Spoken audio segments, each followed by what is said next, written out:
even if my boss should call.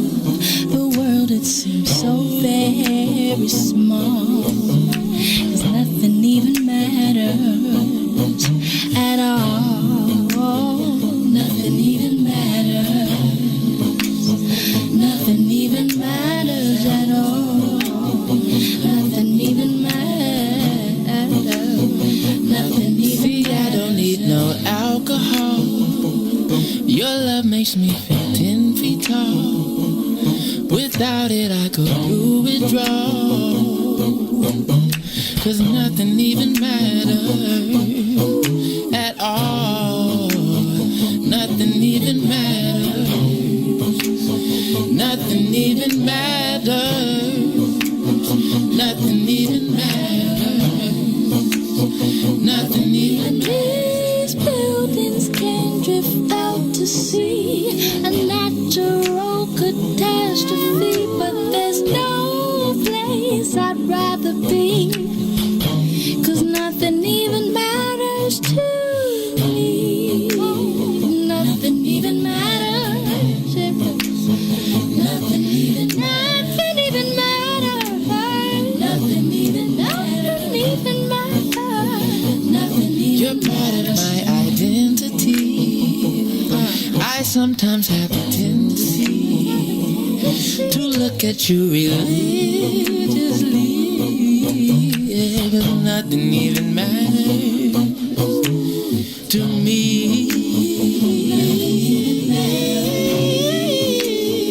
Nothing even matters. Nothing even matters. Nothing even matters. You won't find me at no store. I have no time for manicures.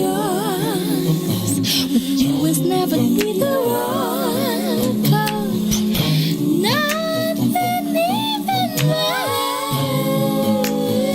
Nothing even matters. Nothing even matters at all. Nothing even Nothing even matters. Now my team could score and make it to the Final Four. Just repossess me 4x4. Yeah, 'cause nothing even matters no more. Nothing even matters. Nothing even matters, yeah, yeah. Oh, yeah. Nothing even matters to me.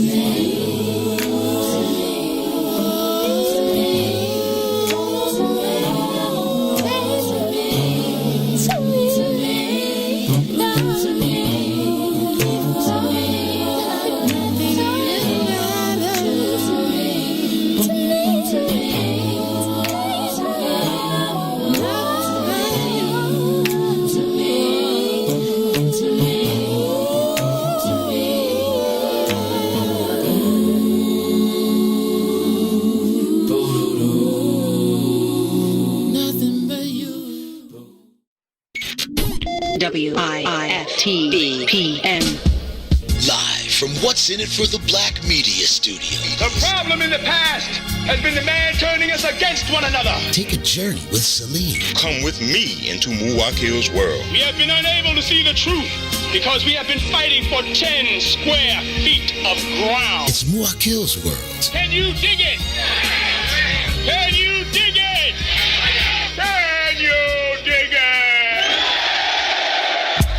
Here's Salim.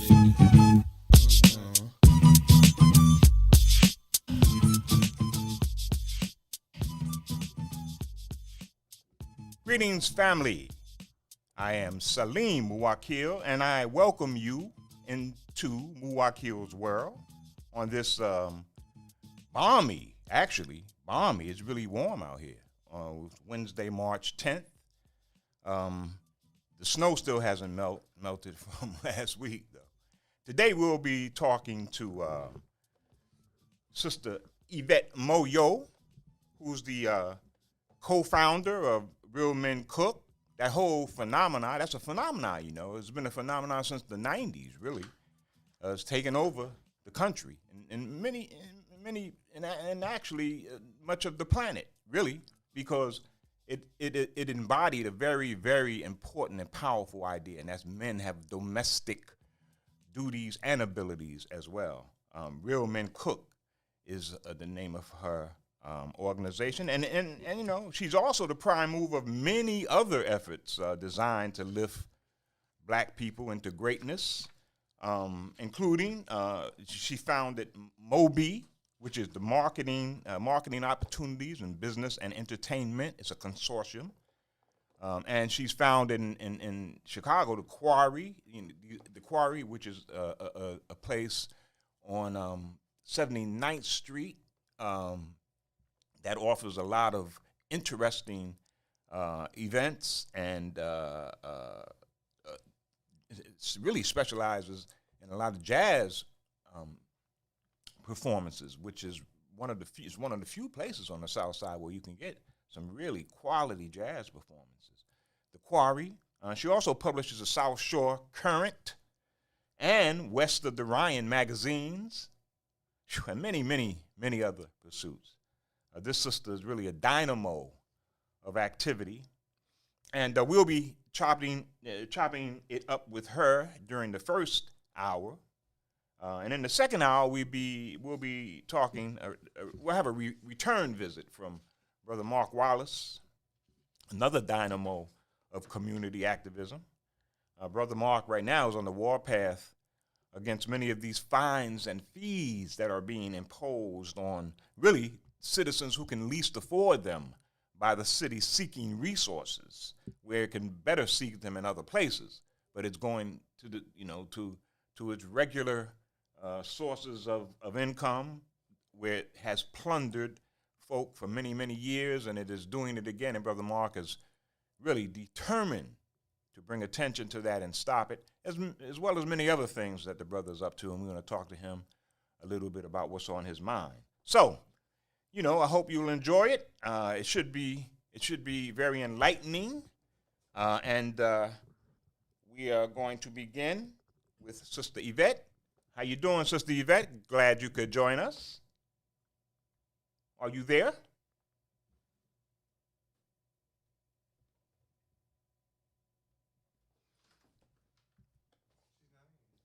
She's not in. Okay. I thought.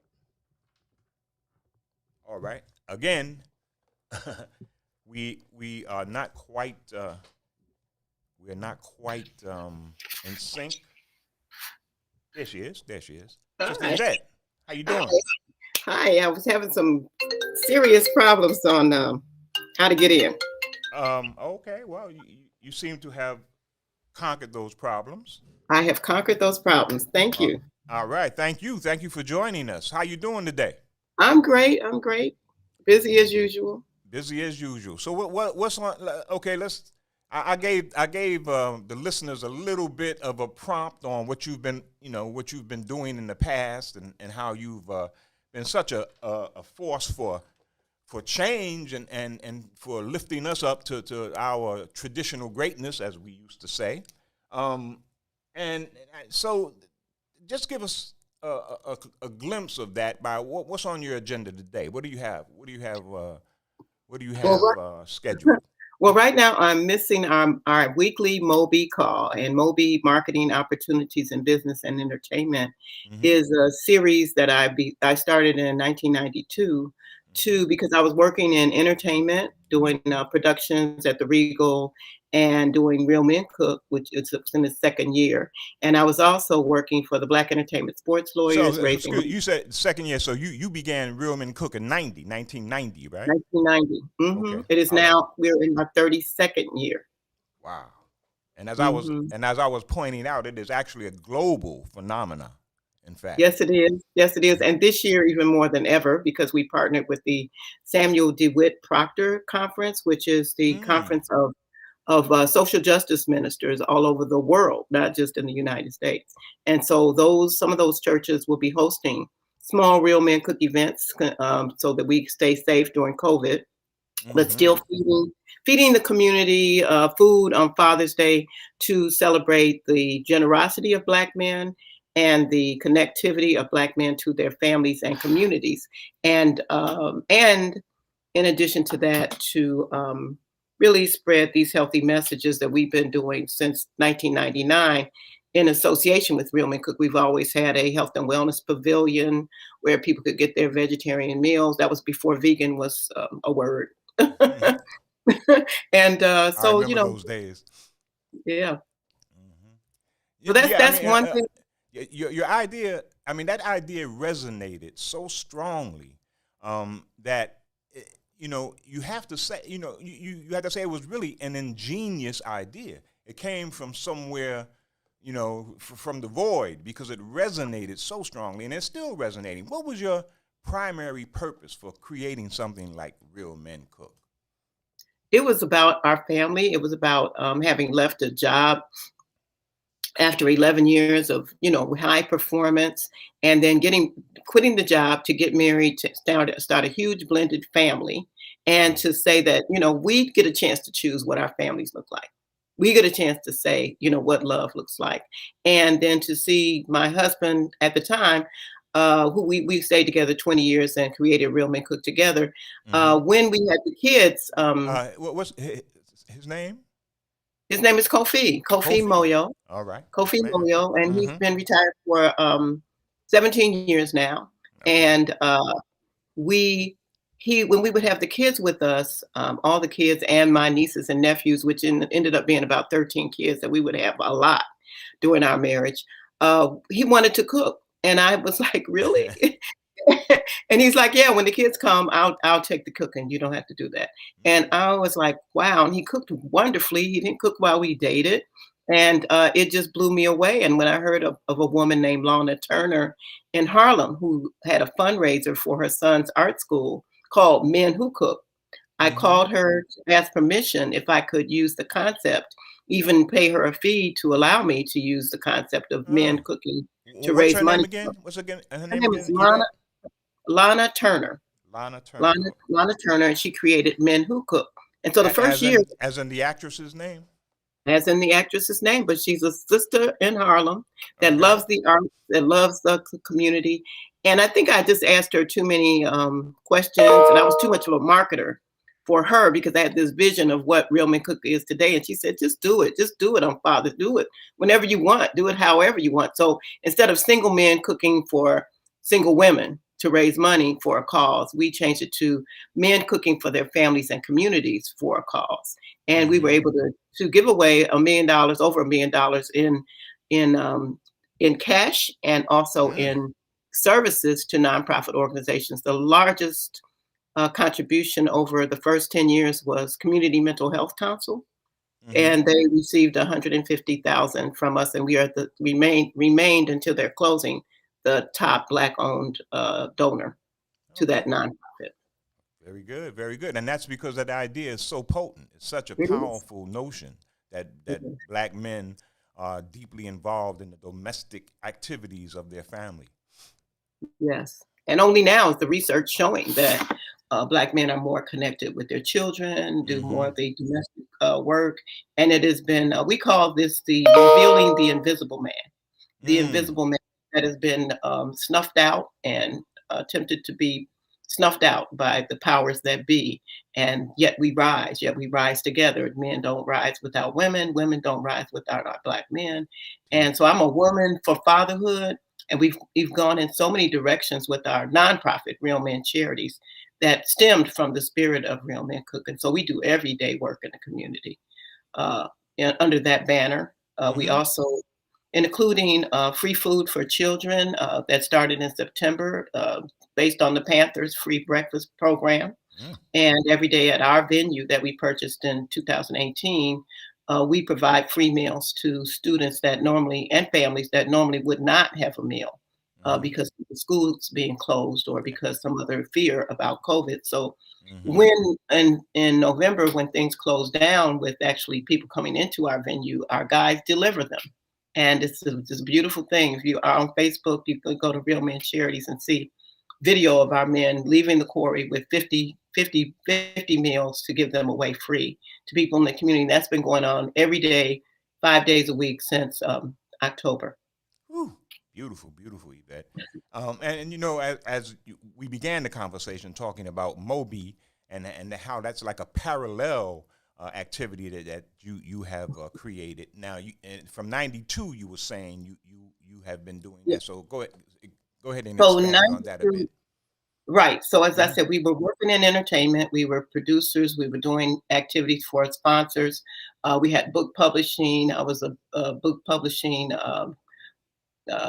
marketing consultant for what is it? One World, which was a Random House Okay. publication Hmm. series. And so anyway, we took all that, the entertainment side and the marketing side, which I have been an ad salesperson for a magazine for 11 years, as I said, and it, gone to New York and sold on Madison Avenue and all that stuff. I knew how to close deals.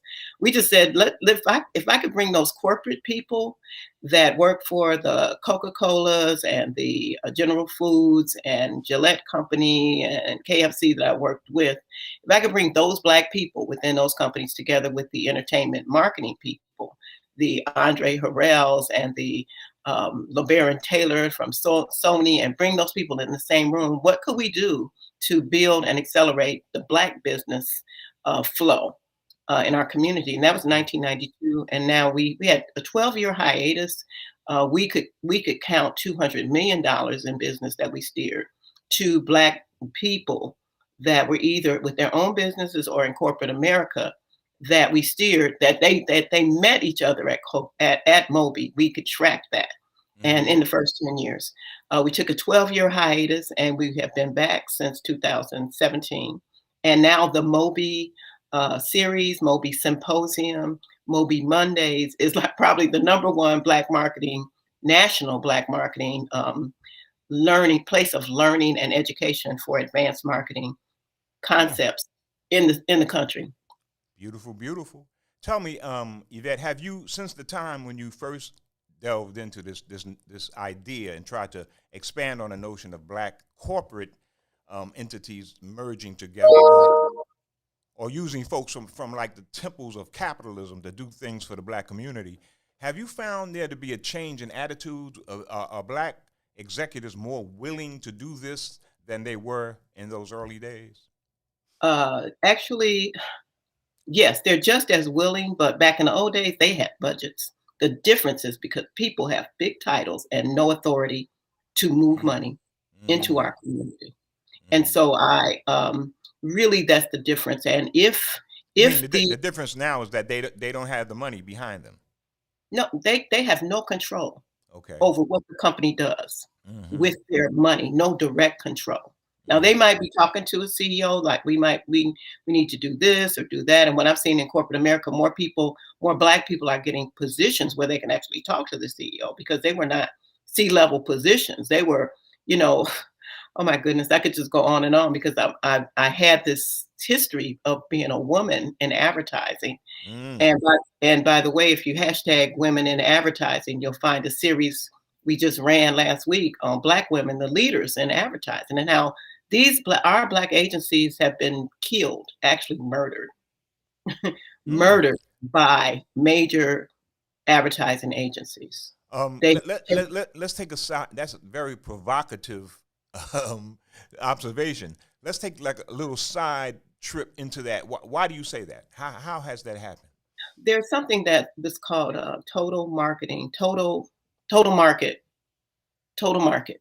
And Mm-hmm. total market meant that you didn't have to segment your messages to Black people, that you just Mm-hmm. simply put Black people in your imagery and put Mm-hmm. some Black songs behind what you do, and you can sell products to everybody. Wow. And Wow. the Black agencies who did such wonderful work, the Carol H. Williams, the Tom Burrells, the Chisholm Mingo, I could go on and on.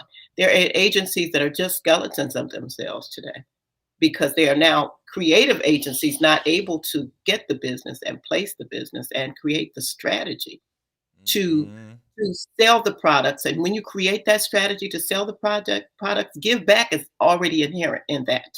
Mm-hmm. And I'm going to use McDonald's as an example. McDonald's, when they had the hottest commercials about fathers and children, and just we saw ourselves, the music, everything. There was the Black McDonald's operators, and there were hundreds of them. Right Mm-hmm. now, we have so few, it's not even funny. And some of those operators are suing the company. I've been reading that they're very disgruntled with the company. Right. So the clock has been turned back, and where I was, luckily, I have, I think it's 44 years in the business of advertising and marketing to Black people as a paid person, because I started in college, but we won't go there. But 43 years. I mean, 40. What college did you go to, by the way? I went to Eastern Illinois University because my mom said pick the closest one, and I don't know why they want to send you away, because we never had anybody in our family who went away to college.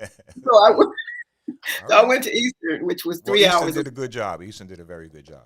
They did. I came and went. I got out in 3 years, but I was president of the Black Student Union and publisher of the Black newspaper. And that's that's why I say my first experience and that mission to celebrate the beauty of Black people, the power and the beauty of Black people was created when I was probably 18. And my son's dad, who I met in college, has a photo album that includes some of the programs from the productions I created, and it had that mission statement in it. I only saw it like maybe 10 years ago, and I was visiting his mom for Mother's Day, and he brought out the album, and I just about cried, because that has been a consistent mission since I was 17 or 18. Well, that's consistency. There you go. That's a hard thing to cultivate, but when you got it, it's a powerful thing. Yeah. And I want to give a shout out to everybody knows Will Crosby and Will and Bruce Crosby, political voices in our community. And I went to college with Will. We were contemporaries and friends, and a lot of stuff Will said really resonated with me. And sometime when I'm on my journey, I always think of him. He has been my strongest cheerleader, supporter, and he's at a front seat to what I do. And so politics and what we righteously deserve and truth is all behind everything that I do. Very good, very good. Now, Yvette, do you think? I mean, you were saying this total marketing thing. Could that be the explanation for this plethora of integrated commercials, featuring integrated couples? Yes, and I'm going to say the word murder again. It is the murder of the Black family. When you cannot see a Black man loving a Black woman on a commercial at home, the images, those lack of images, speak louder than words in the minds and hearts of our children. And it's like, it's not only in the commercial world, but it's also in the film world. These are places where we're going to keep hammering at these industries to be truthful. We have Black families that are intact, and everybody in them is Black. And I have family members that everybody in is not Black. But to snuff out how our families have looked forever, with a Black man and woman loving each other, with some kids in the family that nobody, has a bloodline to, but are taken care of and fed every day. It's just it's murder. It's genocide. So you see a deliberate attempt to wipe out the image of a strong Black family. Yeah, I saw it, I heard it, and I know it, because to find that perfect woman for the commercial, I wouldn't be one. I have, African features. I would almost be one, but but the perfect woman to pair with the Denzel Washington, right, would be J-Lo, or or somebody else, or I don't even know the white actress's name, but that's who we see at the top, right? These days, when you love Denzel, you go to the movies, you're going to see him paired with a love interest or a brilliant mind interest of somebody that doesn't look like us. That is deliberate, because the powers that be don't want to see our power projected in a way that we would actually feel that power. So how do you feel about this wave of movies, like, for example, Judas and the Black Messiah and the Billie Holiday story, where they're attempting to present differing images of Black people? Do you think that that's a serious effort on their part? It's not their part. What you're talking about are some independent filmmakers with some independent thinking and thoughts that are finally getting an opportunity because of our use, I think mostly because of our use of social media, and platforms like the Netflix, we watch TV. We are the prime consumers and the consumers of TV. And now today, I shouldn't even say TV, social, digital media. And so those things have got to be making, and those creators or the people that own those platforms have got to look for us, because we Black people are starting to look for us and buy us.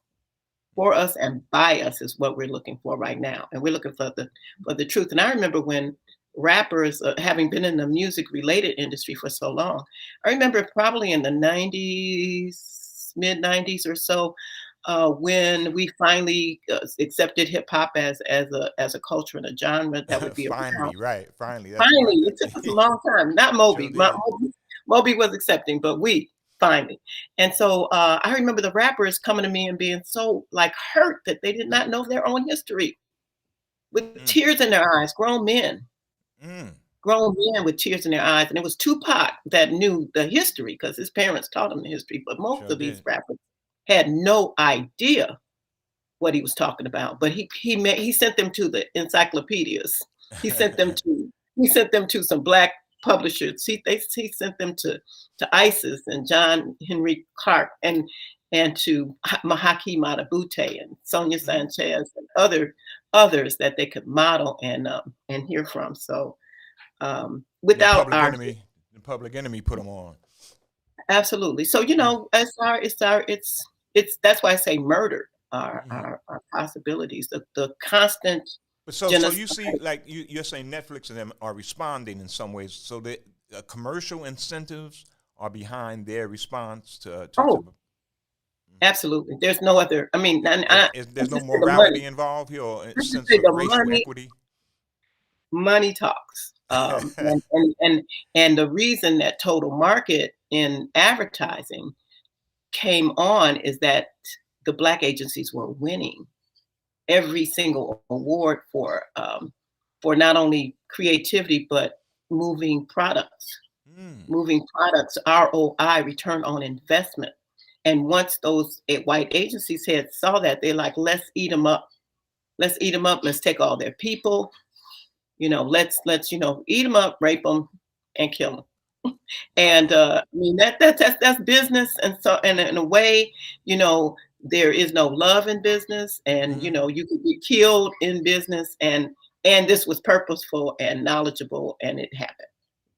Is there any retaliatory move that Black agencies can take, or any compensatory effort that these larger industries can do to make up for that plunder? Oh, absolutely. What is happening as a result of George Floyd and Breonna Taylor? It's a renewed commitment to spend money, but not in the right places. How are you going to correct business injustice and economic injustice given to the Urban League and NAACP? Now, I'm fans of both of them. I'm a life member of the NAACP, and I know what the NAACP has done. And I'm a good friend of Mark Morial's, who was president of of New Orleans before he became president of the Urban League. I appreciate all that, but they are not, and they have told me clearly, this money is not for you. We're not spending the money with you. This money is for us to do our programs. That's what nonprofits do. They get the money, they do their programs. What has to happen is money has to be spent to Black-owned entities. Money that's a good place to put a little mark in this conversation, a little comma. We'll be back right after this. WIIFTBPM.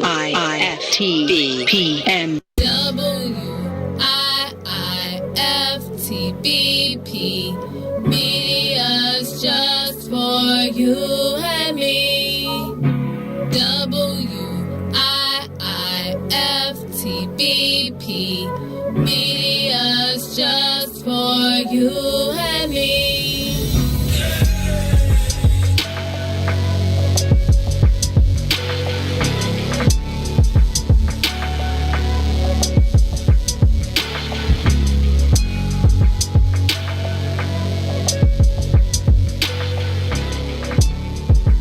You are listening to the most dangerous show in the morning. our Attorney General, Kwame Raoul.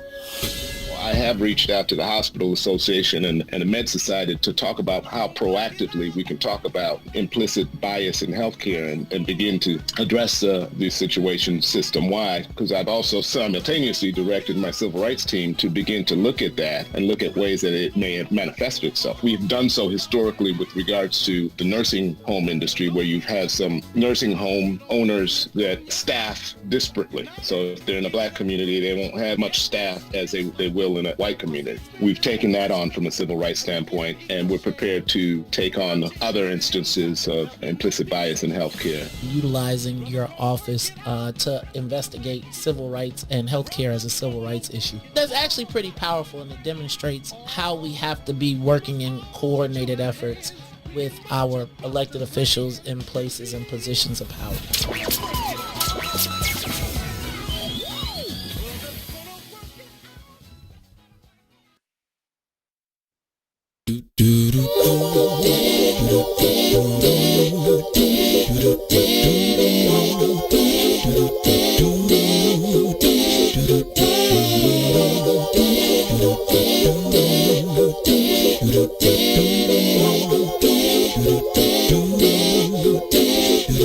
Well, sometimes I go out by myself and I look across the water,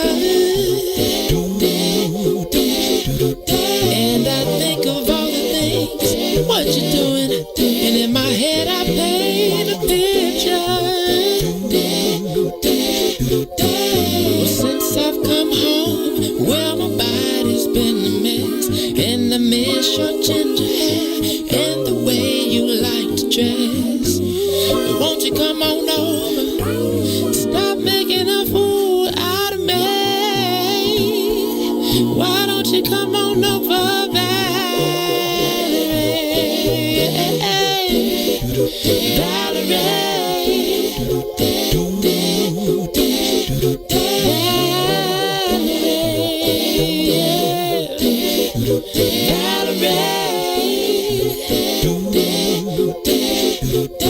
Did you have to go to jail? Put your house on up for sale. Did you get a good lawyer? I hope you didn't catch a tan. I hope you find the right man who'll fix it for you. And are you shopping anywhere? Change the color of your hair. Are you busy? And did you have to pay that fine that you've been dodging all the time? Are you still dizzy? Oh, yeah. Since I've come home, well, my body's been a mess, and I miss your ginger. Salim Muwakkil here in Muwakkil'S world. It's being serenaded by that brother Sam Trump and his aggregation. The name of that cut was Valerie. Man, those folks get down. I mean, they've incorporated doo-wop and that kind of that a cappella musical instrument simulation like Take Six used to do. They've incorporated all of that in an amazingly wonderful sounding conglomeration. That's a beautiful thing. Salim, who was that again? Sam Trump. Okay. Yeah, some beautiful stuff. I was loving it. Yeah, it's beautiful. Like, Salim finds some interesting things. I never heard that. So you were saying that in the wake of the George Floyd controversy, that agencies and other kinds of entities have been a little bit more benevolent and trying to donate money to certain entities, but they're going through the wrong channels. Yeah, the corporations, find a safe place to put money, which is the Urban League and NAACP. I do have to say that I think a great outcome is that the HBCUs have found more money coming to all of the HBCUs from Stephen Jobs' former wife, who has put a lot of money in, and it seems like all the corporations now, many of the corporations are steering the dollars to HBCUs who have desperately needed the money. Again, educational systems, civil rights organizations, and I don't even call it Urban League. It's not a civil rights organization. It's a Right.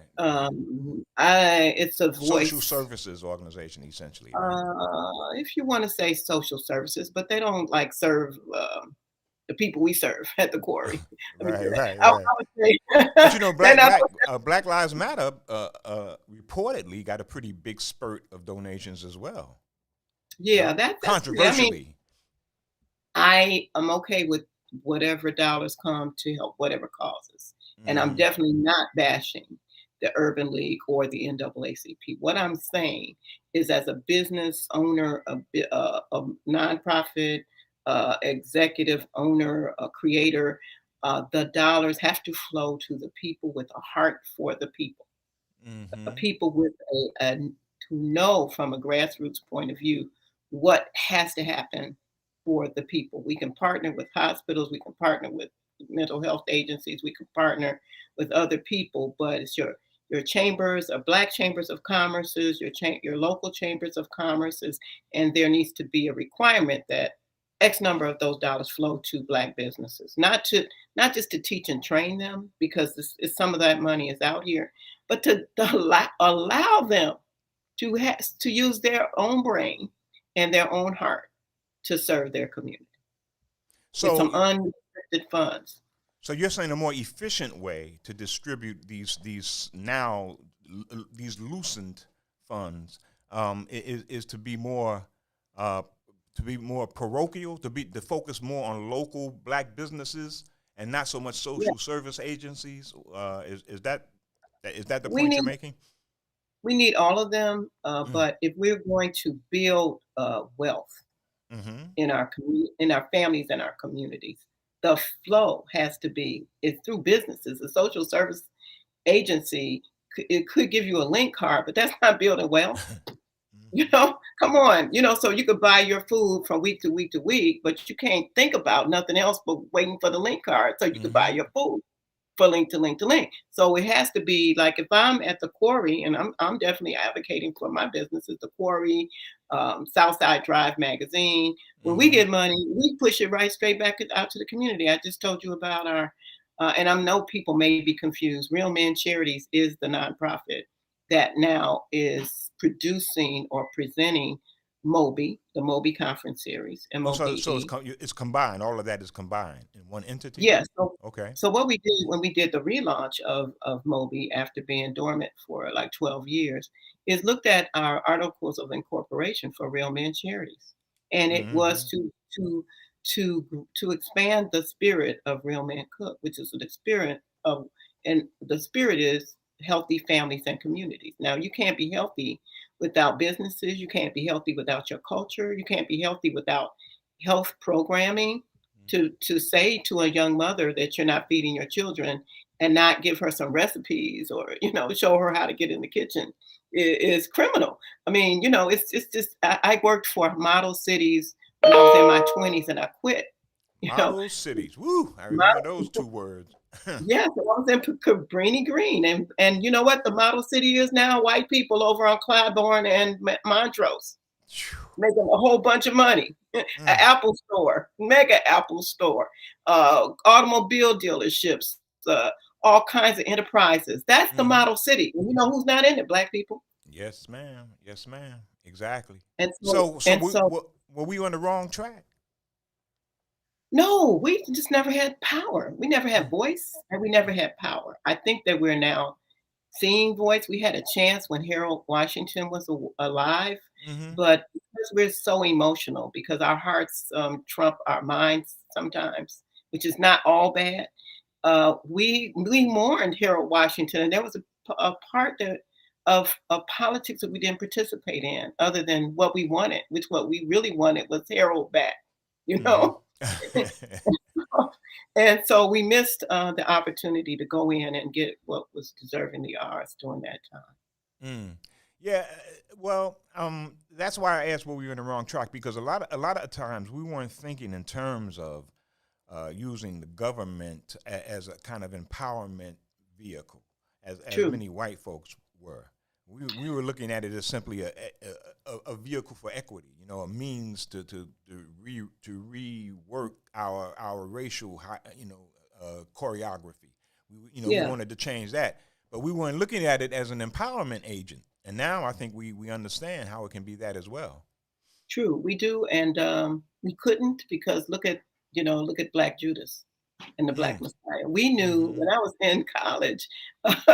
Go back to Will Crosby, and when I was in college, we didn't give our full addresses in college because we were so afraid they were going to come after us for something we did, and we didn't even do anything. So, Yeah. so there was a sense of paranoia and distrust, and rightfully Mm-hmm. so, because the truth is the truth. And what was done to the Black Panthers, what was done to even the Black Stone Rangers, you know, basically what was missing is that what was touched upon was the infusion of drugs into Mm-hmm. our community that Mm-hmm. also killed off a generation of creativity and thought for a Mm-hmm. minute. Although we keep coming back, we just keep coming back. But like we don't die, we multiply, but we were almost dead. Yeah, we've had some near-death experiences quite a few times in our history, and the legacy of slavery has produced some near-death experiences That's very, very frequently. and the Um, attempt at our murder and our yes. it has been constant, continuous, and nonstop, and real. And those of us, and I know Salim, you were called it, and I was called it conspiracy theorist. You Mm-hmm. know, and basically. The conspiracy theorists have been proven true. Reverend Jeremiah Wright is a prophet. Is For a real. prophet Mm-hmm. in every sense of the word. And anybody that denies that doesn't know their history, doesn't appreciate their culture, and is basically not truthful. Yeah, right. I mean, our construction in this culture is one that many people have tried to point out to us as relentlessly negative because it is a necessary base for people to stand on. I mean, our plunder equaled American success, and so that relationship is pretty deeply embedded in our in this hierarchy. It's hard to change that. Do you see any glints of optimism on the horizon? Oh, I was just gonna say, I was just gonna say that it's Women's History Month. Mm-hmm. I'm so glad that I'm a woman because, as I said, my heart is in everything I do. My training and I've been trained as a coach too, a life coach, and it's not Mm. something that I do regularly, but for Mm-hmm. 5 years of my life I did life coaching through the Landmark Education, and I live at a higher level of gratitude and appreciation. I'm also a Christian woman, and I Okay. can sing some church songs when things get dark, right? And so religion and learning about the human spirit through my coaching experience has taught me to be ever optimistic because things change. Mm-hmm. Things change, and if they change with pressure, and you have to get up in the morning to know that you have to press for righteousness. You have to Mm-hmm. work and pray. You can't just pray. You got to get up and do something, and you have to get over the hurt, overcome the hurt, and know that the hurt has all probably made you stronger. That's why Black people still live and still thrive, and our culture is driving everything in this country and many other countries as well. That's And right. and find a way to monetize that. Mm. I say often of the Real Men Cook brand, which is known all over, Mm-hmm. uh, that we have like created this big steel piggy bank, right? And we Mm-hmm. have deposited into it, and people know, and other people deposit into it every time they speak the words. Real Men Cook or Real Men Love, which is a hashtag I use on Facebook, which is really what the brand is all about. Mm-hmm. Um, it is equity. We have equity. We have to figure out how to break that steel piggy bank, you know, Mm. and and flow the money down to not only ourselves but our people. We Speaking have of value. speaking of flowing the money down, my sister, where you at on the issue of reparations, which is Oh, really sweet. captured the imagination of many these days? Come on, and we deserve it. We've seen through these dollars that are coming down, stimulus monies that America can create some money if they want to. They can Absolutely. find it, create it, approve it. Let's get this done. Okay. We send out stimulus checks. They send out stimulus checks now. Just do an equal amount to Black people for our healing, Boom. and for our growth. And it is not, maybe it doesn't even have to be. No, I'm not going to say that. I was going to say that maybe it doesn't have to be cash. Maybe it can be some type of something we use and cash in. Well, yeah. for In addition to cash, it doesn't have to be one or the other. It can be Right. both. In addition, a combination of things: free healthcare, free education. There you go. Give us a car under under $20,000 a year, so we don't go bananas, and and a vacation. See what it's like to get out of the rut. All right, go for it. Yes, man. Couple of airline tickets. Ghana is welcoming us to go to Nigeria, Ghana. Get My some kind of your culture. reparations, and you making a whole lot of sense to me, my sister. That's right. Go somewhere, study music, art. You get a degree to study any kind of art you want as a Yes. Black person. And see, we may sound exorbitant in this kind of stuff, but actually, when you think about the actual what is old African Americans, the children of enslavement, what is owed to us is actually less than all of that would be, quite frankly. Totally. We don't want 40 acres and a mule, but that would be nice too. Yes. I'll take that. I know what to do with both of them. Yes, ma'am. Grow our own food. It could be a certificate to be, get some land and farmland and some seeds that don't come from Monsanto and just to enhance our experience as human beings, because we've missed some opportunities to just be human and be Absolutely. safe and to be clear-minded every day we have accrued disadvantages that are certainly wounds from slavery's legacy, and it's hard for those to heal without some sort of compensatory aid. Very difficult for those to heal. Yeah. Yes. Yvette, what's happening with the quarry? I mean, I haven't been there lately, but I know I've seen a whole lot of magnificent jazz music being performed there, and have been extremely happy that we had such a venue in the hood where we could go and check that kind of stuff out. Is that still going on at the quarry? Yeah, well, we're not doing jazz, but we got a couple of new announcements to make. There's a young, brilliant artist named Thaddeus Toops, who's he's a vibe player. And Thaddeus just graduated from Northwestern University. He has a journalism degree, so not only will he be one of our resident artists, and our artist named Alexis Lambre. Both of these people were the Young Lions. They were cited in their early years as top jazz performers, and now they've completed college and they're collaborating at the Quarry. And so next month, if everything goes well with the city, we recently had an unexpected visit from the city about our PPA license. We're one of the few Black businesses that has a PPA license, which means that you could actually have entertainment in your venue. And we were told that we had some type of infraction that we didn't know about. And so we're working with that in the city right now. But if everything goes well, we paid for that license. We earned that license, and we have complied with about 23 different. When we bought the building in 2018, we had 23 infractions that were, building inspection infractions, and we have removed all of them over 2 years and 1 year of not operating, which was 2020. And we've finished the NOF grant, completed that NOF grant, which few people can get up and running with the NOF grant because it's a matched grant. The city NOF? That's Neighborhood Opportunity Fund grant, and it is 50% from the city if you have your 50% to match it up front. And we've completed one. So we've upgraded our facility with those monies, and we have one more thing to do, and we've done it. We were just waiting for the inspector to come now. But after that, in April, we expect every Friday to have our Friday Jazz at the Quarry. Smaller smaller group, smaller audiences, but also a larger Smaller audience. COVID related smaller. Yeah, COVID related smaller because Okay. we'll only put up a certain amount of chairs, enough for Mm-hmm.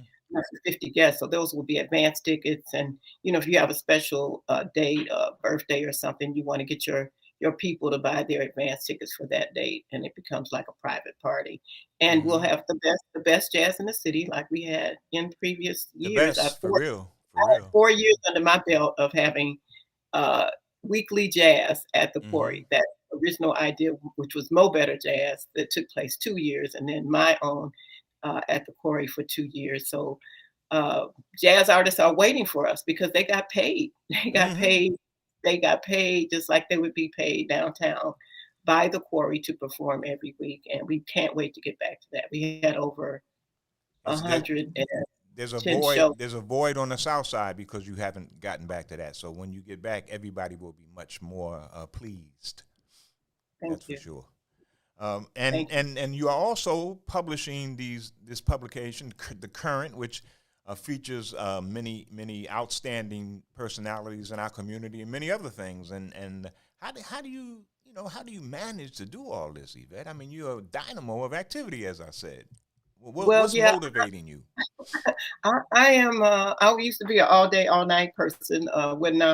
When being single for a few years, it made me focus only on the businesses. So I would say Mm, that was okay. a competitive that was a competitive advantage. Night and day, Mm. whatever I thought of, I as a So single woman, I are you equating that single status with success some kind of way? No. I've been successful for 43 years in Okay. marketing and celebrating Black people. Okay, number one. Okay. I've been single for 10 years now, and after well, anyway, for 10 years I've been single, Okay. and I put my time into building South Shore, the community in Chicago, and to seeing what I could do to delight Black people with stories about our history, our culture, our Mm-hmm. legacy of greatness, our generosity.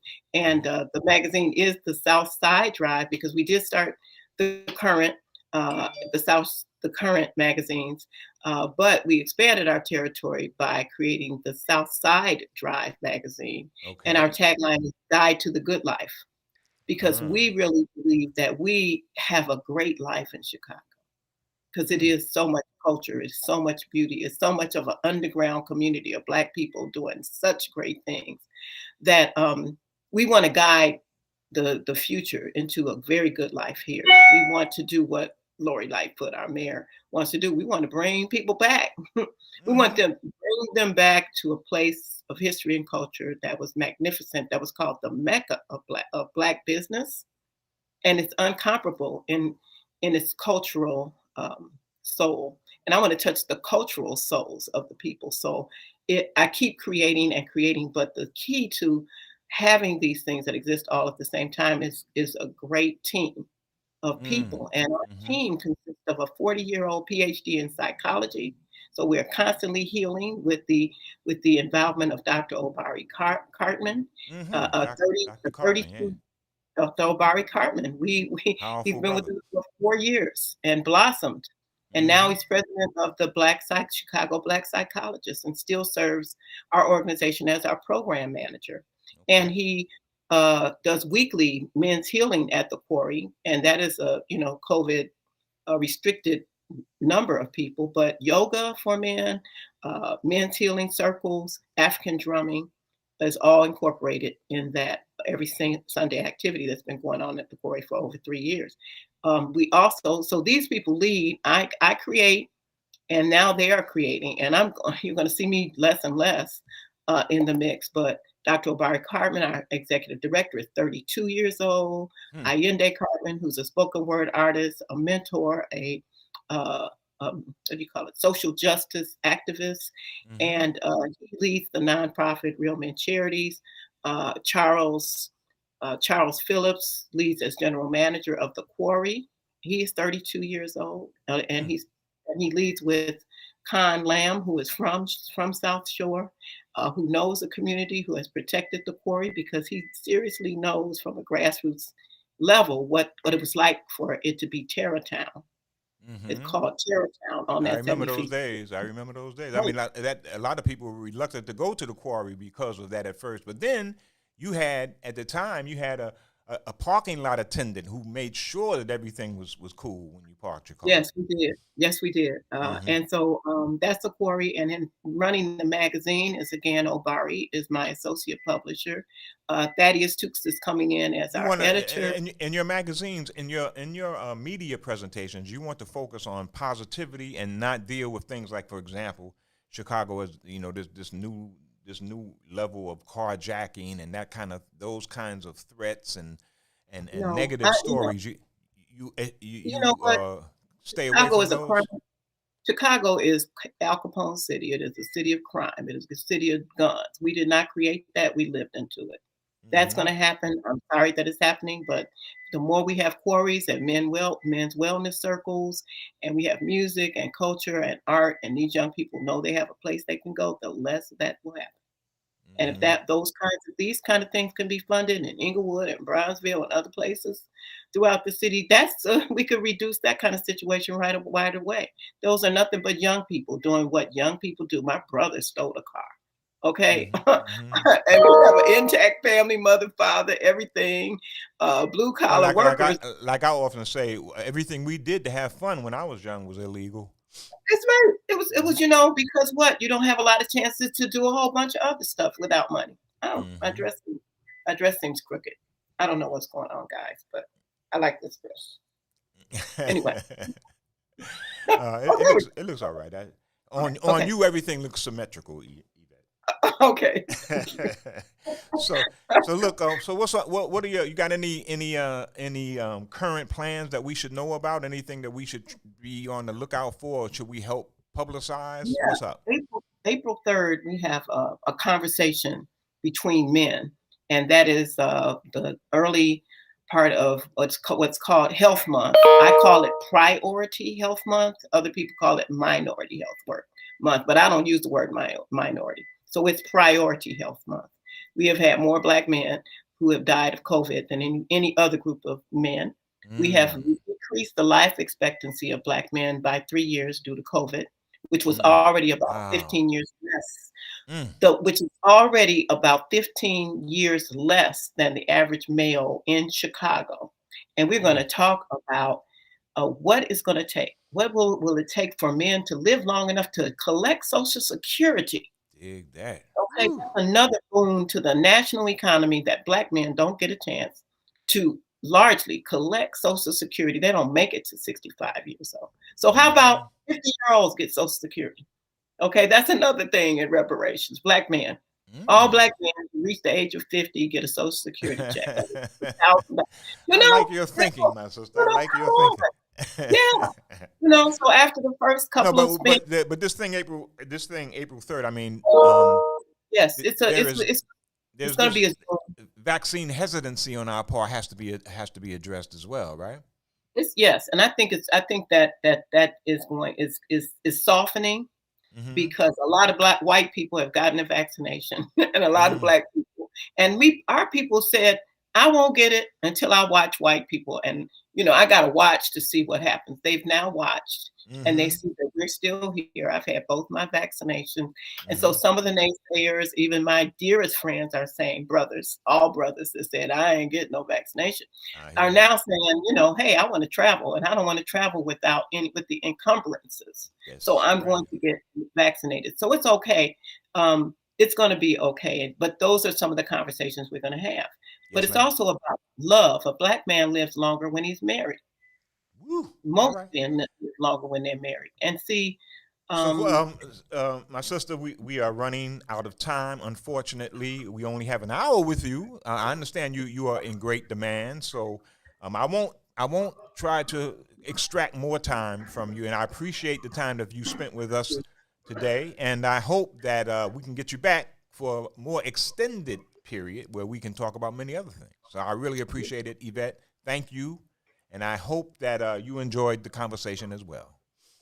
I did very much so. Real Men Charities on Facebook or social media, realmencharitiesinc.org. And that's April 3rd that this event is coming up. Yes, it is. All right. Thank you, my sister. We'll be back. Thank you. WIFTBPM. Welcome to Inhale, Exhale, you guys. We're your health home girls, Dr. Tanks Lee and Danny Time. We are being joined today by a guest, Samantha Allen, who's going to work with us today about attachment styles. Preoccupied, anxious, that's more so a child that comes from a background where the parent or the caregiver was kind of all over the place. You didn't know what you were going to get, so you were clinging to them when you did have their attention, because sometimes I might have it, other times I might not. Because of that, it creates an anxiousness in the child, whereas when I get your attention, I want to hold on to it. I want to make sure, so I might cry when you leave, or I always want you around. I'm craving your attention. You know, mother-father relationship, the father passed away, now the mother is over busy, she's working all the time, she doesn't have as much attention as she once had for the children, so now this created an anxious attachment style. Those adults grow up more, considered more clingy in relationships, always wanting attention or feeling like I need to make sure we're okay, fear abandonment, fear that we might be breaking up or you might be leaving me alone, so I might check in with you more often, I might call you more. I just need to be assured that everything is okay with our relationship. That anxiousness part is the anxiety of the relationship, of always thinking something might be going wrong. If I called you, you don't answer. Are you upset with me? What did I do? Let's figure this out. Let's work this out. You're always kind of on edge about where your relationship will go. You get a piece of paper, write down the event, the thought, emotion, and then logic. So in this case, say that your boyfriend didn't text you back. Okay, that's the event. What is your thought? Oh, well, he doesn't care. What's your emotion? I feel unworthy. What's the logic? Well, maybe he's asleep. So you gotta do that. That's addressing some of the symptoms. But overall, you want to engage self-love and self-discovery, right? And just kind of reprogramming your subconscious.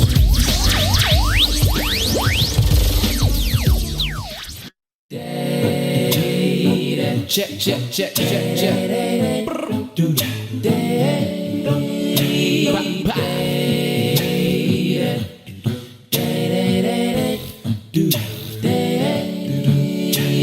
Oh, please, don't you rock my boat, 'cause I don't want my boat to be right. Rock my boat. Oh, please, don't you rock my boat. Oh, no, 'cause I don't want my boat to be right. I'm telling you just whoa. I like it like this. Keep this just like this. And you should know by now. I like it. I like it like this. Yeah.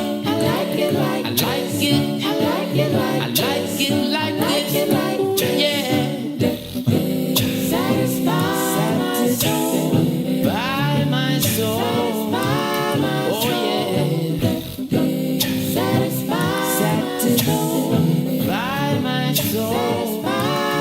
Every little action satisfy my soul. There's a reaction satisfy my soul. Oh, can't you see what you've done for me?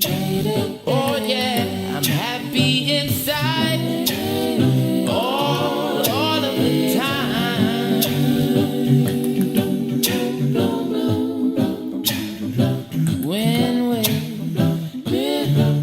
And we're back. Salim Muwakkil here in Muwakkil'S world. Again, being rocked by the reggae a cappella of this brother Sam Trump. Bob Marley's masterpiece, Satisfy My Soul, done in inimitable fashion. And I'm sure that if Marley was alive, he would appreciate this effort. It's really a very reverential rendition of this classic jam. Go ahead, Sam Trump. And we're switching gears a little bit this hour. Although we're not switching gears in terms of a dynamo of community activism. Just like Yvette, Brother Mark is such a dynamo. The brother is always involved in stuff that is, designed to benefit us. And he puts his activity, he puts his person on the line, and he dedicates himself in very, very specific ways. And we're glad to have him with us today. And I think Brother Mark is on a warpath these days against these fines and fees that are being imposed by the administration, trying to extract resources from the people really who can least afford it. Brother Mark, how you doing, man? I'm doing great, Salim. How you doing? I'm doing well, man. Glad you could join us, my brother. Always good to see you. Always good to have you on talking about what's interesting you, because if it's interesting you, it is generally something of interest to the black community. So what's going on? Well, I certainly appreciate the invitation of always having the opportunity to talk with you, Brother Salim. Well, we are inundated and embarked again by the so-called stewards of our government that whenever it seems that they have a financial interest or shortfall, that they need resources, that they express themselves to the black community in a very harsh manner.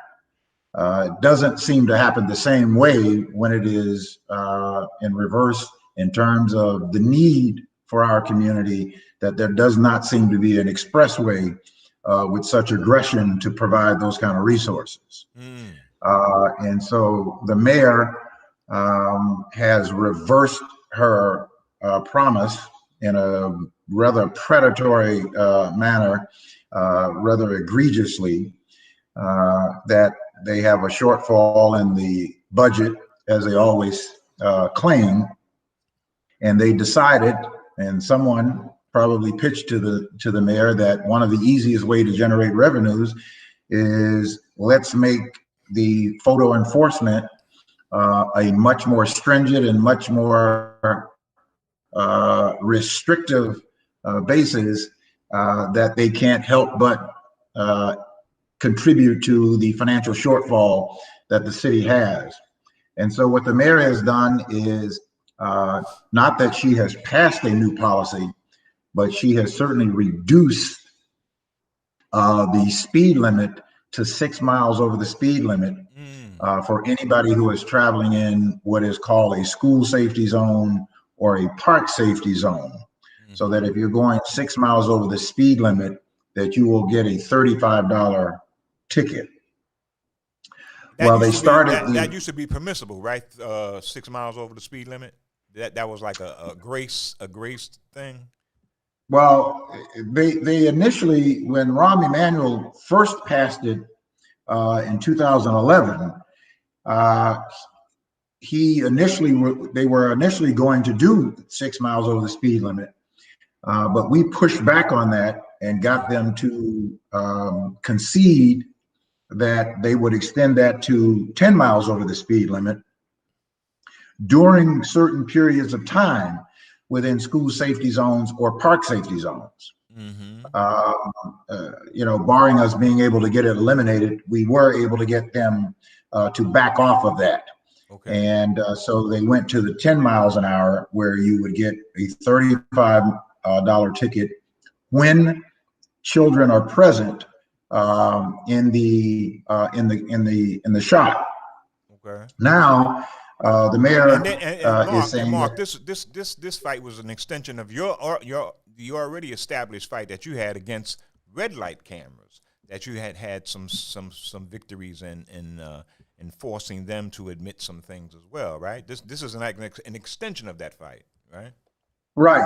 Actually, it's a continuation, because when Rahm Emanuel came in, there were no speed cameras. We were still on the fight for the red light cameras. And when they announced the speed cameras, we absolutely objected to that as well. So it is an extension or a continuation of that fight, because both of these photo enforcement policies are solutions to problems that we have in a different manner, but they're not solutions. They're solutions to a financial burden for the city, but it's disguised as a safety precaution for for the community. And all the scientific studies have demonstrated to the reverse of that. And you're opposed to that kind of official duplicity as well as the lights themselves, right?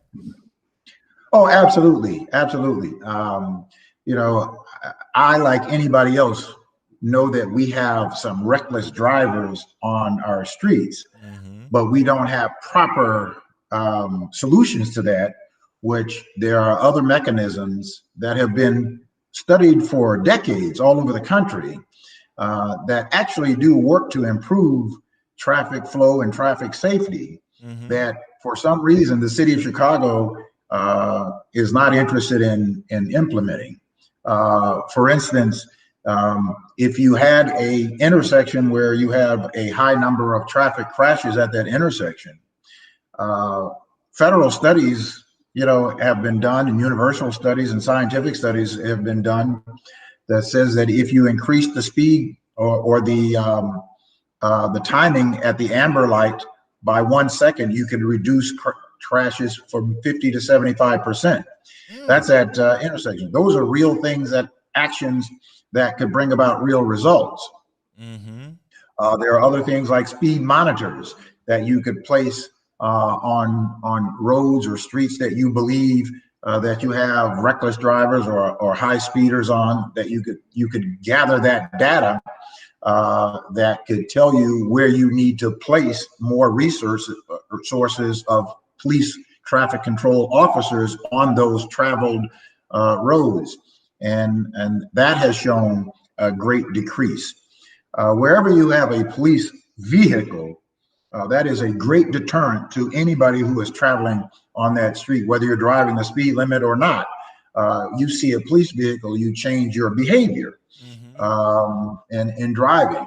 So those are things that have for decades shown real results in improving traffic flow and traffic safety.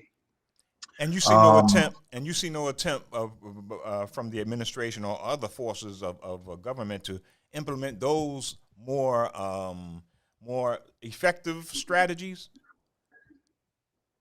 Well, in fact, we see a complete rejection of them because we have fervently suggested and tried to demand that these things be put into place, but at every turn there seems to be, fall on a deaf ear.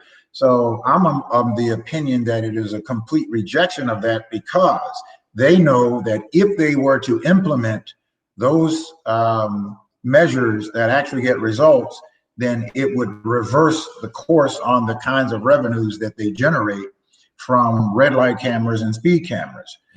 It's been done down in Tallahassee a few years ago, where they increased the timing at their amber lights by 1 second, and their revenue from the red light cameras decreased by 75%. Wow. So they decided to remove the camera. Oh, wow.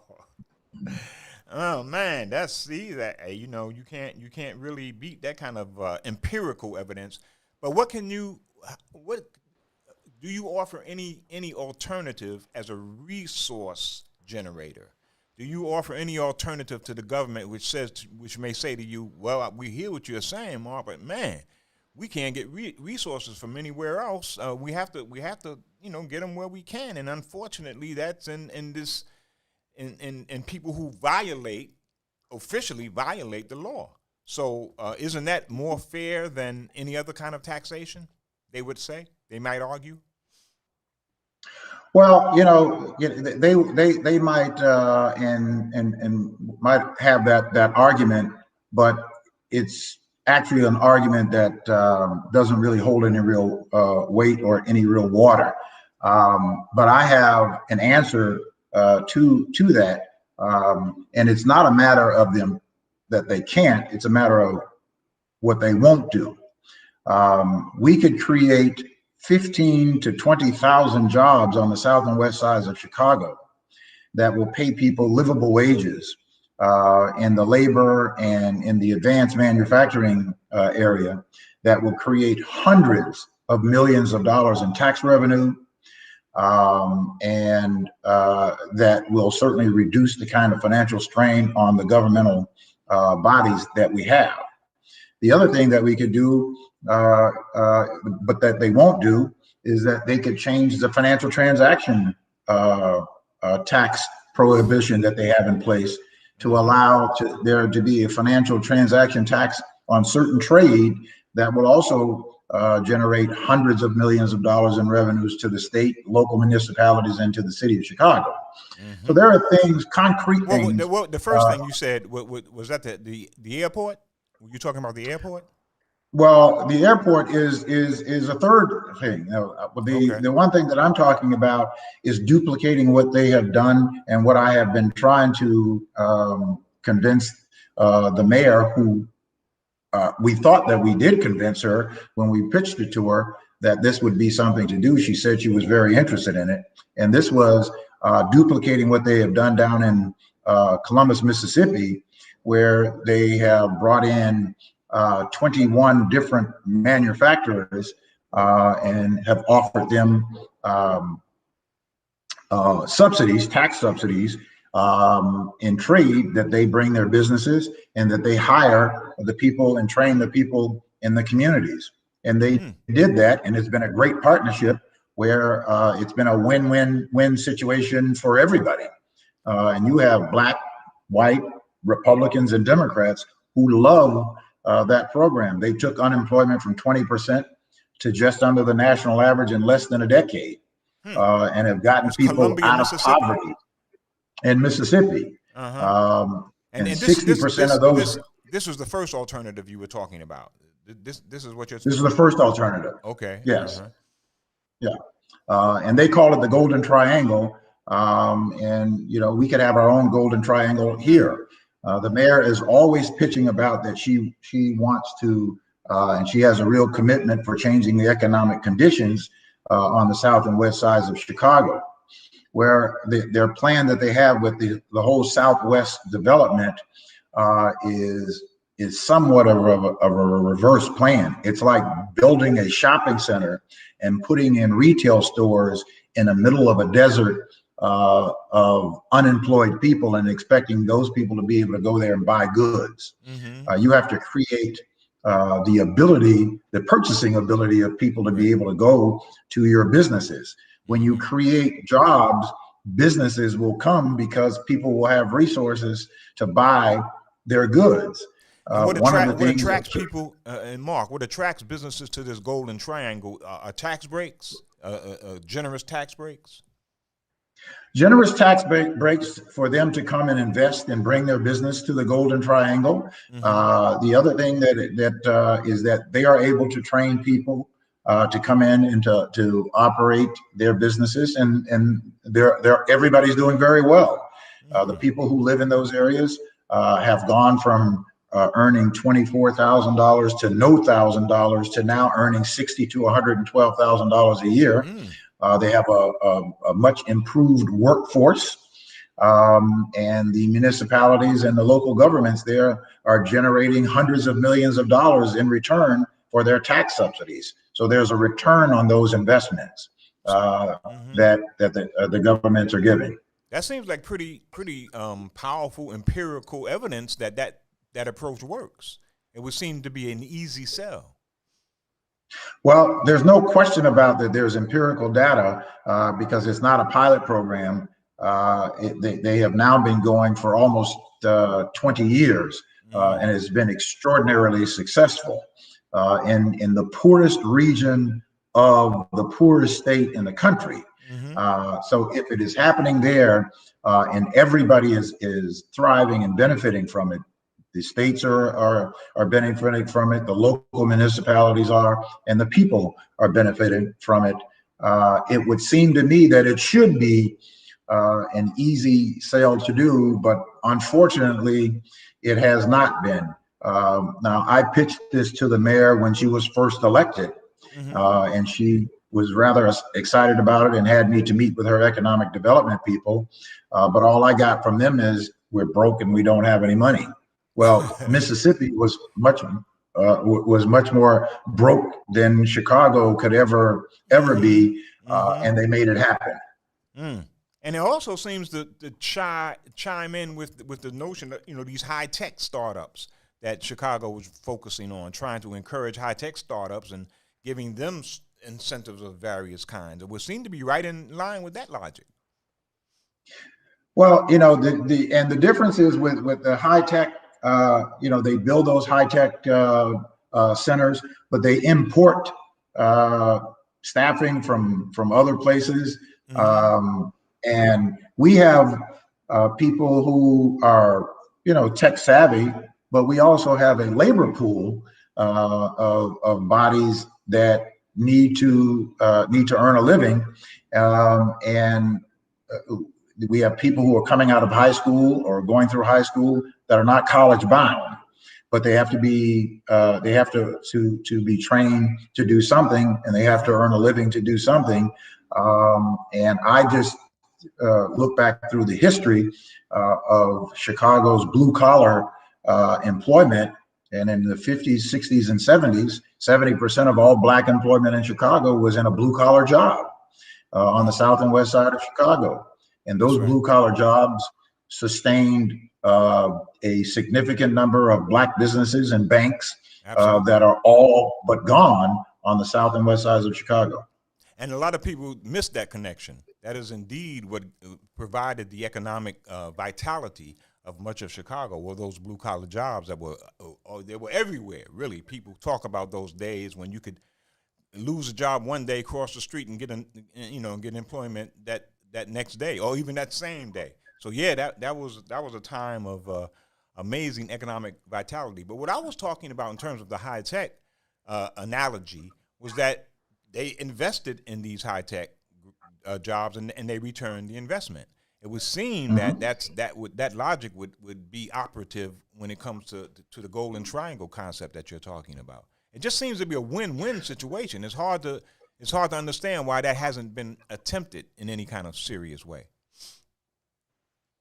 It's one of those things that you can't comprehend why they won't do it, except for to come to the resolution that it is because it will benefit Black people to a great degree.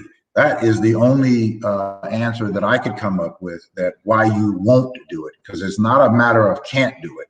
This is a matter of will or not to do it. So you think racial animosity? You think racial animosity is one of the reasons for this? I think it's an absolutely significant component. I believe that it is, because we have to remember that we still have a certain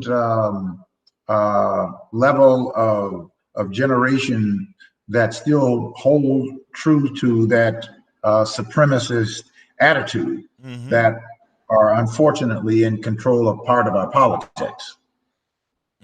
They're dying off, but they're still there in very key positions.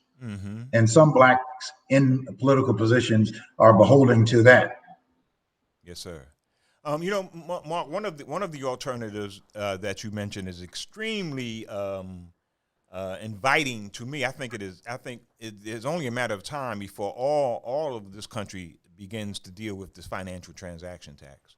I think that's the key, because it makes so much sense, especially when you think about how American capitalism has changed in recent years. No longer do we have these manufacturing corporations as the primary money making institutions, the primary engines of financial accumulation. Now it's the financial markets, and there's no tax on these financial markets, none at all. And so I think financial transaction tax is an absolute no-brainer. I think that to expect for people who have less to pay more, and for people who have more to pay nothing, has to become a thing of the past. And I can only resort to those people are people of privilege, power, and prejudice. and believe that, you know, they're entitled to that. And we have, unfortunately, a number of Black people in political positions that don't have the courage to do what is the right or righteous thing by that. What the mayor has done is that has become a predator in terms of saying to the South and West sides of Chicago and to the Black community, I am going to create another monthly bill for you because we need the money and we need for you to contribute to that when there is no reinvestment in these communities. I wanted for the mayor to be successful, but nobody is successful in government if you cannot measure that you are lifting the lives of the people that you're supposed to be serving in those communities. And I have not seen that from anyone who has held any political position in more than 35 years. Whew. Boy, that's a pretty serious indictment there, my brother. Well, I've asked, and I'm still waiting for someone to bring me that information. I've asked for one piece of legislation or one policy that has lifted the Black community on the South and West sides of Chicago, just one, from any local alderman, any local Cook County commissioner, or any state representative or state senator or any United States congressperson, and nobody has been able to meet that challenge. Wow, that would that's a pretty blanket challenge. It would seem that if they can't meet that, you know, that's a pretty serious indictment as well. Okay, you mentioned these two alternatives that the mayor probably won't take. One is the Golden Triangle. Two is financial transaction tax. And what was the third? The third one is the South Suburban Airport. Okay. The South Suburban Airport would be a catalyst to thousands and thousands of jobs for which Black people from the South and West sides of Chicago could benefit from. There was opposition to O'Hara. O'Hara is now the facility of more than 40,000 jobs. And imagine if we did not have O'Hara today, what the city of Chicago would look like, what the northern tier of Chicago would look like. And so the ideology that is being pushed around in politics is that if we have the South Suburban Airport, somehow that would impact the health of Midway Airport and O'Hara Airport. And again, scientific mathematical studies have refuted that. Every major city that has built a third airport, has a third airport, are not hurting the other airports in those areas. New York, Miami, Fort Lauderdale, you name it, they have more than 3 airports. California, and the FAA has said in the past, over 30 years ago, that we need here in Illinois to build a third airport because O'Hara will reach its capacity, that it cannot expand anymore, and it's done that. Midway is at its capacity, it can't expand anymore. And we have lost hubs to other areas. United has gone out to Dallas, and we will be losing others. So this to me is a mystery. It is a mystery as to how we are supposed to have these people who are movers and shakers that are not willing to put things in place that will balance the ship of Chicago, that the South and West sides of Chicago will level out just like the North side of Chicago. It will improve the health and wealth of Chicago in so many ways. It will reduce crime, it will reduce violence, it will improve education, and it will improve all those indices by doing those things for which we have people in political positions that I just have resolved to say that they reject doing, because this is not a matter of anybody can't doing it or anybody not having the know-how. There's plenty of know-how. There's just the lack of will to do it, because the people that it will impact the most and the best happen to be people of a darker community. Oh man! So again, you attribute this opposition to racial animus, and I'm hold your answer to until we come back from the break, my brothers. This is provocative. I want to continue this particular path. We'll be back right after this. WIIFTVPN. Introducing your trusted source for high-quality Black emojis, better known as Blackmoji. We believe Black is beautiful, and that beauty should be reflected in the digital market.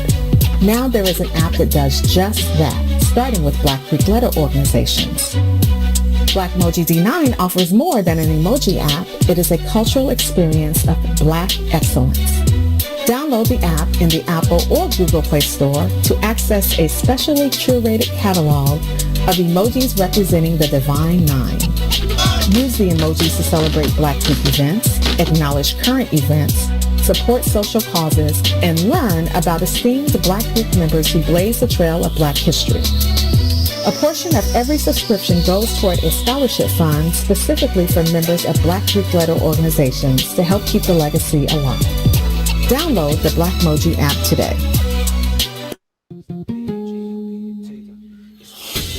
Peace, everybody out there. What's going on? This is Eugene McIntosh, one half of the illest independent sports media outlet in the whole entire land, the Bigs. Check me and my player partner Terrence Tomlin, a.k.a. T-Tom the Great, out every Monday, Wednesday, and Friday from 1 to 3 p.m. on What's in It for the Black People Media Network.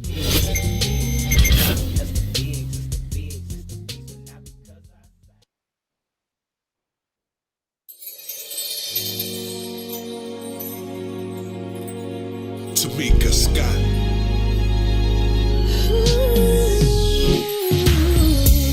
Yeah.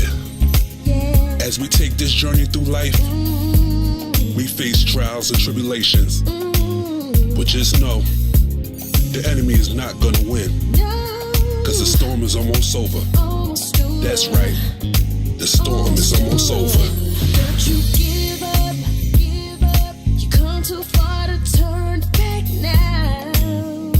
Hold your head up. It's almost over. So set up to take you to your destiny. It's gonna be alright. Everything happens for a reason. Yes, this is your season. Just keep on believing. Blessings you'll be receiving. Oh yeah, oh yeah.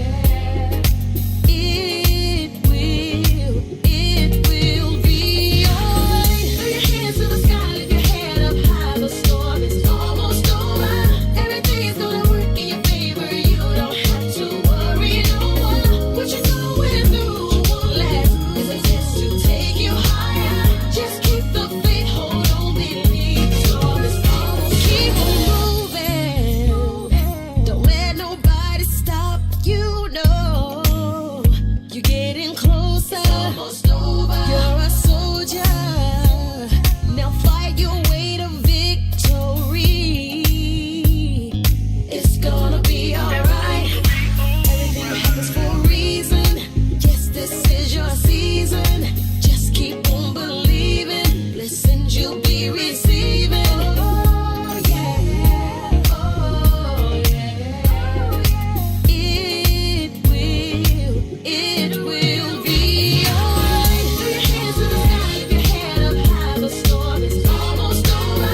Everything's gonna work in your favor. You don't have to worry no more. And we're back. Salim Muwakkil here, Muwakkil's World. Brother Ron, who is that? Who's that artist? Tamika Scott. Tamika Scott. All It's right. almost over. It's almost over. Tamika Scott. Well, we got some serious talent in Chicago, boy. I'm telling you, amazingly talented city. You can listen to Chicago artists all day and not get tired. I'm of telling hearing you, repeat. that's for real, man. And all different genres, different kinds of flavors. It's amazing. This city is something else still. Still, I consider it the ADOS capital of America.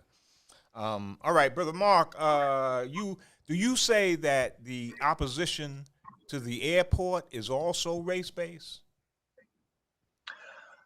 I think that the opposition to anything that people calculate that it will be of a major benefit to Black communities, there has to be a component of racism in there. I attribute this to the empty pool syndrome, where there was I believe it was in California or someplace out west, where there was a public pool where they were not allowing for Blacks to swim in the pool, and there was a lawsuit filed, and it was successful that they had to allow for others to swim in the pool. Well, what the white folks did then, as opposed to allowing for Black folks to swim in the pool, they just emptied the pool and wouldn't allow anybody to swim in the pool. Yeah. So they will cut their own interest so that they can carve out a certain segment of people. So I believe that this is the practice that's happening now is that we see this happening in government, is that they would just rather nobody to participate if they had to let certain groups in to participate. So they will cut their own people out in order to make sure that other people that they don't want in, that they want in. And I do believe that there is that component here, even within our own people, that are complicit with this, because we have more than a significant number of Black people in significant political positions to make this happen, but just don't have the will or the courage or the character to do what is necessary to lift people out of the impoverished conditions that we are in. And they're willing to sacrifice the safety of our communities. You can't find and feed your way to fruitfulness, and you certainly can't cut your way to prosperity. Whenever you invest in people, history shows us that whenever you have invested in people, the government has always gotten a return of it. When they invested in the GI Bill, the government, every dollar that they invested in the GI Bill, they got a $7 return on it. That was a 20-year study. What did they do? They cut it out. So this practice is continuing, even when we have more people who look like us involved in the process, which makes it that much more painful. The point that you're making, some might call paranoid, always attributing racial motives to opposition to policies, but there's considerable data, especially being released now. In fact, there's a book by a sister. Her name is Heather. Her first name is Heather. I can't think of her last name, but I think she cited that same pool incident that you talked about. Her point, her entire book is about how white people oppose social welfare programs that would benefit the entire country simply because they think it will benefit Black people more, and so that causes them to oppose it totally. And there's also a new subgenre of economics called stratification economics that is championed by a brother named William Darity. I had him on the show a few weeks ago, and another cat out of University of Ohio. And their position is that also charges and empowers economic decisions. A lot of people make economic decisions on this zero-sum conception that if it helps African Americans, then it hurts white people automatically. And that is kind of built into the calculation. And so it's not a paranoid conception when you say that. There's quite a bit of data to back up this notion. Yeah, listen, I am not a promoter of any type of bigotry or prejudice whatsoever, but I'm also not ignorant to the practices that exist, whether they're subtle or overt. And I don't think that we should run away from them, and we should point them out wherever it is, and whoever is doing it, whether it is a black person participating in it or a white person participating in it, because whether you're shot with a Glock by a black person or a white person, the result is the same. Yes. And so, I'm not interested in being, sensational. I just think that we have to look at, the substantive empirical data, man. results. Look at empirical data. I mean, it's making your point. And it's making that point without acrimony. It's just simply pointing out the evidence, and it seems pretty clear that is one of the reasons why. I mean, all you have to you look at social democracies in other places in the world, other advanced industrial democracies. They are much more forthcoming in their social welfare programs than this country is, and there's really only one reason for it, and is because there's a racial taint to the social welfare programs in this country, and that's what prevents people from being so fulsomely in favor of it. Right. I mean, when you think about, look at the minimum wage factor. There is such a resistance to increasing the minimum wage, and there are actually more white people on minimum wage than there are black people. So that goes my empty pool syndrome, is that they would reject doing that and be opposed to doing that and cut out their people because a certain group of people would benefit from that increase. And not only with a certain group or everybody benefited, everybody benefits with it. Whenever black people do better, white people do better. Whenever black people have increased buying power, white people's profits increase. So those who would participate in that kind of hate, and I'm saying those because not every white person participates in that kind of hate, but unfortunately, there are a number of those practices in place with the people who control those positions of power. Yes. That could oppose that kind of progress. Even those who are not in power, I think that they are also influenced by the social climate, the programming, the social programming that we get. It's still Afrophobic to the most, for the most part. There's this fear of black people,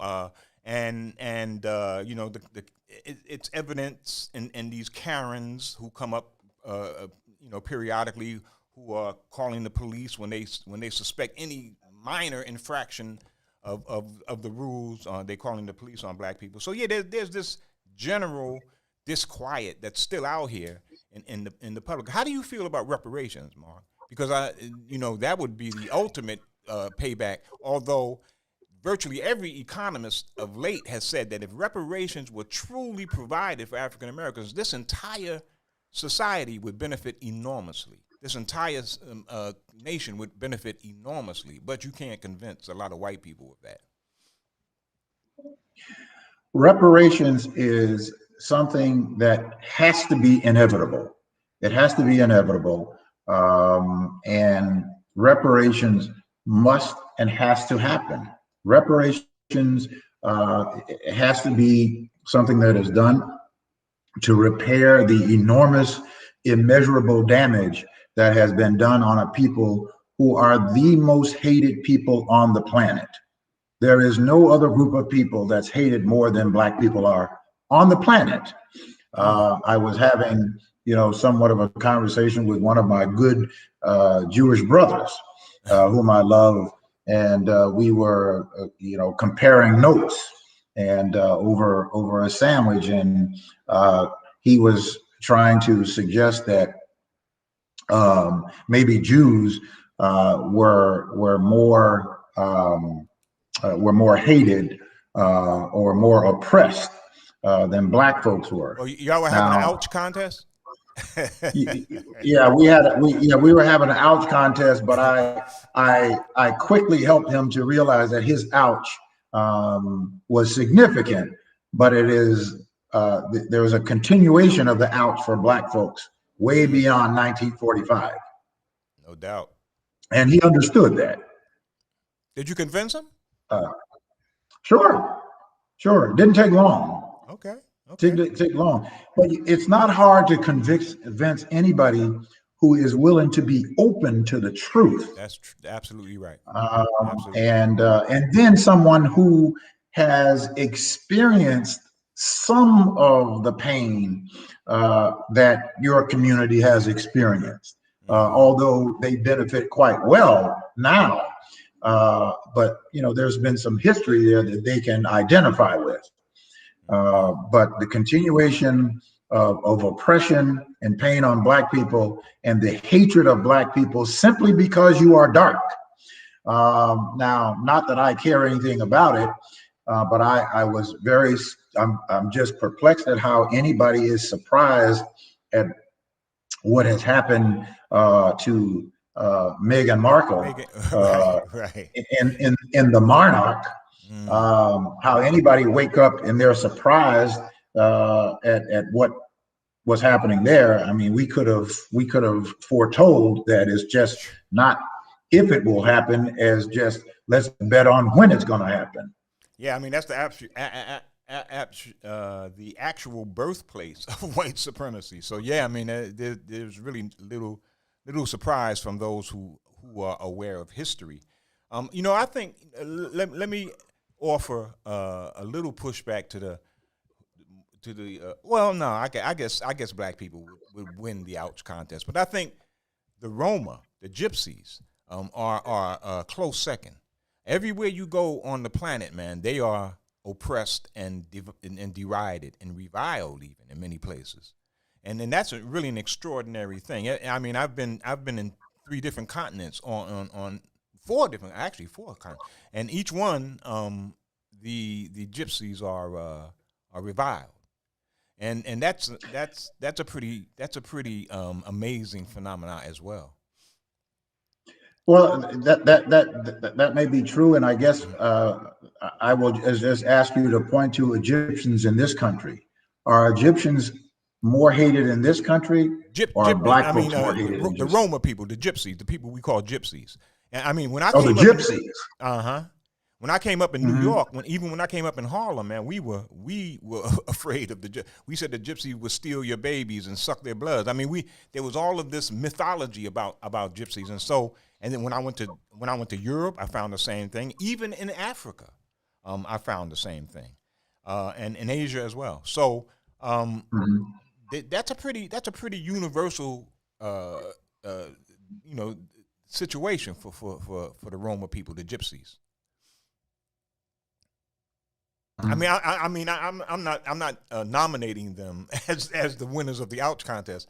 I'm just saying that we don't often think about their situation, and it really is kind of peculiar how they are reviled across the country, but they are across the world, and it is an interesting case on why they are and how some of their status echoes our status. I had a lot of, for example, when I was in Germany, I had some soulmates, I guess you would say, who were Gypsies, who were Roma, and they were treated very, very raggedly in Germany, and I was surprised myself, although I knew that they were also discriminated against in the U.S. I really had no idea that it was that kind of universal derision toward them. No, neither did I, and I have not had a lot of interactions with Gypsies. I've had some interactions with some Gypsies, but not on any large scale, and certainly not to the breadth that you have in terms of traveling these different continents. And so I will certainly in Uganda, man. In Uganda, they were anti-Gypsy, boy. They saw Gypsies coming. They said, "Oh man, we got to get out of here," And this is deep, man. So yeah, isn't that just more a curiosity? That's all. Right. Yeah. And I think that it's got to be very taxing on anybody to dislike or hate another human being, period. But to hate someone whom you have no relationship with, or the lack of any real knowledge with, just purely because they are of darker skin, has to be some type of toxic poison and a toxic weight on the very person who is carrying that hate. There's a wouldn't want to be. There's a big effort on the way to declare it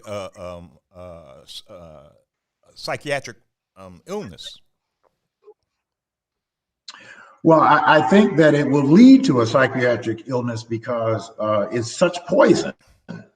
It's such poison that it can't help but to lead to physical decay of your health, and I can't imagine that it wouldn't have some sort of decay of your mental capacity. Yes, and I think one reason why it is so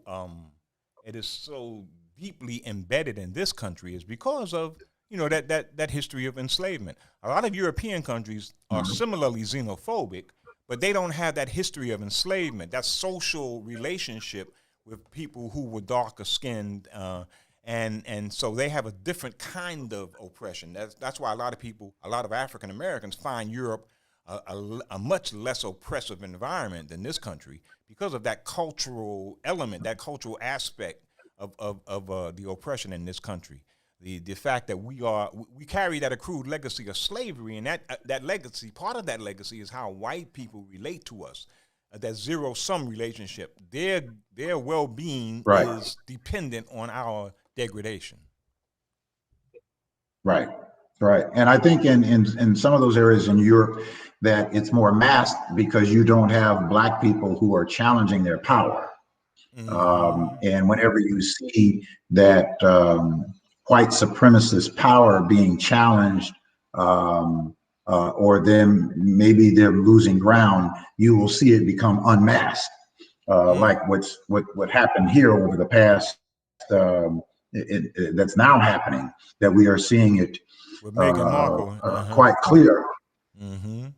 Yeah, I mean the whole Meghan Markle thing. This guy Piers, that guy, the talk show guy, got so excised by this, he walked off of his show today, from what I understand. Piers Brosnan gave up his job. Gave up his job, which is exactly what we're talking about. Is that they can't possibly be exposed, and whenever they get exposed, and they can't handle it. They can't handle it and just reject that is what's happening. And it is just rather remarkable to me, and I can't quite understand the interest or how people can even hold up the monarch as being anything credible, when in fact that's what we defected from. Absolutely. And why people are holding that up in such royalty, I just can't comprehend it. That entire edifice, that royal edifice, is founded on white supremacy and imperialism, colonialism, plunder of African people. Absolutely. It's like this movie that's out on Netflix, Bridgerton, in which it's kind of a speculative history in which they have Black people definitely as a part of the royalty. A royalty absolutely based on white supremacy, and they have these dukes and duchesses who are Black. It's really an amazing kind of conjunction, the speculative history, what we're trying to create out of the past, and it is such in many ways, a profanity that we're doing that. Well, and I think over the next decade, we are going to see it unmasked even more, because their great-grandchildren don't hold to those same values that they do. And they're losing ground, and they're dying off, and they're trying to hold on to it with the last breath in their bodies. Like and January 6th, they're one of losing those ground. attempts, right? Absolutely. Yes, sir. Yeah, absolutely. I mean, you listen to people like Lindsey Graham and Mitch McConnell. They know that they are a dying breed, and that their days are really numbered, and they're doing everything that they can to hold on to it. Well, let's hope those numbered days mount up quickly, my brother. And Brother Mark, thank you, man. We're running out of time. It's been a pleasure talking to you, and I'm glad that we got your view on all these attempts to extract fines and fees from those who are least able to provide them, and other alternatives like the financial transaction tax, the Golden Triangle, and the Southwestern Airport. Excellent ideas all, my brother. Thank you for presenting them to our audience, and I'll talk to you again very soon, good brother. Take care. Take care, Brother Salim. Thank you so much. Yes, sir.